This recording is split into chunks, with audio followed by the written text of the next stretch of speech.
మన సనాతన హైందవ సంప్రదాయంలో పండుగలు శుభకార్యాలలో ఇంటికి తోరణాలు కట్టడం ఆనవాయితీ. శుభకార్యం ప్రారంభించాలంటే చాలు వెంటనే ముందుగా గుమ్మానికి తోరణాలు సిద్ధమవుతూ ఉంటాయి. ఆ తోరణాలు కట్టడానికి ఎక్కువగా ఉపయోగించేవి మామిడాకులే.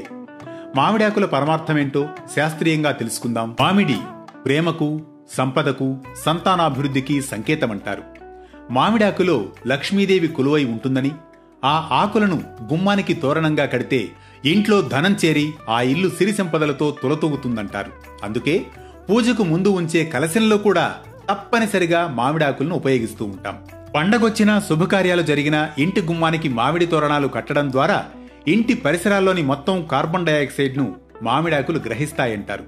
కొద్ది రోజుల వరకు చక్కటి ఆక్సిజన్ ప్రసరిస్తుందని శాస్త్రవేత్తలు కూడా నిర్ధారించడం మన పూర్వీకుల నుంచి అనుసరిస్తున్న ఆచారాలు సంప్రదాయాల్లోని మహాత్మ్యమేంటో మనకు తెలియజేస్తుంది.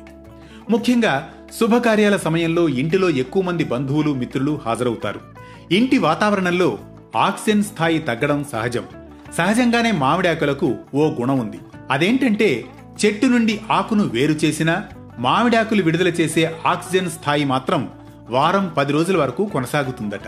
అందుకే దూరదృష్టితో మన పూర్వీకులు మామిడి తోరణాలు కట్టడమనే సంప్రదాయాన్ని తరతరాలుగా కొనసాగిస్తూ వస్తున్నారు. పూజకు ముందుంచే పూర్ణ కుంభంలో అమర్చేది కూడా మామిడాకులనే. పూర్ణ కుంభం అంటే సాక్షాత్తు భూదేవి స్వరూపం. అందులో పోసే నీరు మన జీవితానికి మూలాధారం. ఆ కుంభంలో ఉంచే కొబ్బరికాయ, అమర్చే మామిడాకులు జీవితాన్ని సూచిస్తాయి. ఆ పూర్ణ కుంభం అమరిక లక్ష్మీదేవి రూపమవుతుంది. ఈ మామిడి తోరణాలకు నిద్రలేమిని పోగొట్టే శక్తి కూడా ఉందని మన పెద్దలు చెబుతారు.